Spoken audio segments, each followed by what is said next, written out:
speech is censored, parents are called terrorists, Catholics are called radicals, and I haven't even talked about the spying that took place of a presidential campaign or the raiding of a former president's home. The FBI dared to hold Trump accountable, so Republicans must discredit the FBI at all costs. The work the men and women of the FBI do to protect the American people goes way beyond the one or two investigations that seem to capture all the headlines. You preside over the FBI that has the lowest level of trust in the FBI's history.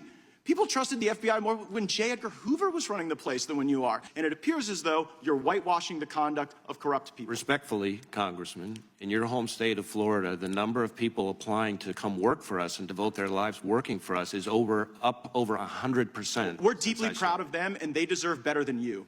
I'm not going to second-guess the judgment of the career agents on the ground who made the determination. But your job is to second-guess and look at what they're doing. Your job is to review what they do. Your job is to protect the American people from a tyrannical FBI storming the home of an American family. I could not disagree more with your description of the FBI as tyrannical. And you don't believe it's tyrannical? You all are bringing up FISA every single question, essentially saying to the American people that you're guardians of personal security and privacy. But the 2020 election was determined because the FBI didn't let more Americans see a private citizen's non-consensual nudes? Is that what we're saying here? That you lost the election not because of your ideas, but because a private citizen's laptop Do you want an answer? wasn't out there? Will you yield? That's bananas. This hearing has turned into absolute chaos. Do you think priests should be informants inside the church, Director? We do not recruit, open, or operate confidential human sources to infiltrate, target, report. But that's not what this said. It sounds like you were trying to do it in Richmond, Virginia. No, sir. National Director Wray, information, I do so understand I just want to make sure that we get you the information you need. That's great. I will take that, but I do want to say that this is just an extremely important issue for the American people to understand how their data is being used. Our mission is to both protect the American people and uphold the Constitution.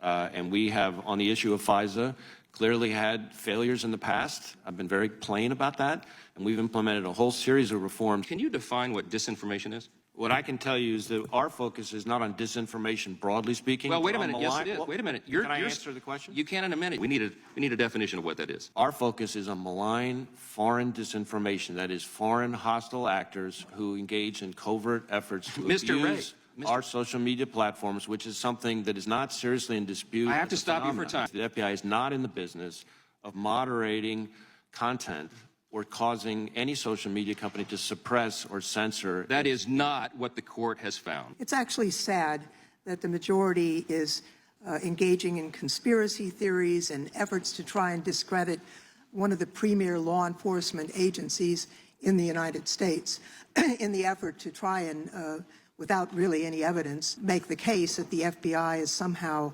opposed to conservative views. In my view, actually, I'm concerned that the FBI has been reluctant to do its job when it comes to the former president. According to Wikipedia, you're still a registered Republican, and I hope you don't change your party affiliation after this hearing is over.